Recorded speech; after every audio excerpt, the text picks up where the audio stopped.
Cardistry is the artful manipulation of playing cards. It's also one of the best tricks ever. Even if you don't play cards or know anything about cards, you can still appreciate the ridiculous amount of skill and countless hours of practice it must take to do what these people do. Two of the guys who helped spark the movement are Dan and Dave Buck, who I went to go visit in San Diego. Yeah, there are no secrets in cardistry, and it's very community-based. Everything is open. Everyone is super friendly and willing to share almost. Is it because it's something that's so skill-based as opposed to magic? It's so skill-based. Like, you have to have the skill in order to be good. Yep. Like, if you're a magician, you can be the worst performer and the worst magician with no creativity, but if you can afford $1 million trick, you know, you're gonna get an audience. I think it's why the community of magic advances so slowly, because it's built on secrets. There's no mentality of, hey, let's share, let's advance this art together. And with cardistry, there's none of that. Everything is like, you know, if you can practice something and you can do it, then you're good.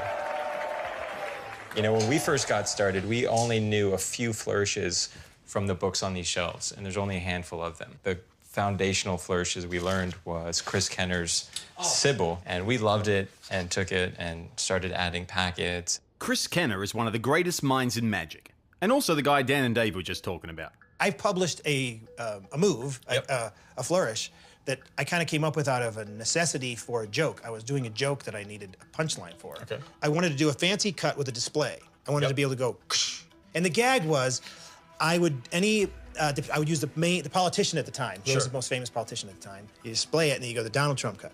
Looks busy, doesn't do a damn thing. Sure. So not funny, but I did it for my own amusement because I wanted to be able to do this. I get a call from R. Paul Wilson. Sure. R. Paul Wilson, and he says, hey, we're shooting this video, and there are these two young kids. They're twins, and they've taken Sybil, and they've gone crazy. It's insane.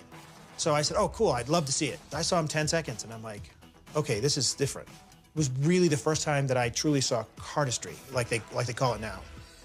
We're sharing stuff we've been working on for decades, and you know, the newcomers are learning that and sharing with us something that they just created. Lucas and Ash, my buddies from Australia, are 14 years old and part of the next generation of cardistry. The first flourish that I saw was Sybil by Kenner, and that really got me started. I learnt it, tried all the variations and different tricks and stuff you could do with it, and then started branching off into new moves that people have been creating and sort of branching off Sybil. It's kind of an open share. Yep. Apple is now kind of slowly open sourcing themselves. Yeah. It's like that. It is. You know, David Copperfield, when he sees him, he's like, oh, Jesus. Yeah. You know, he calls him, he goes, you know, he gives it instant respect.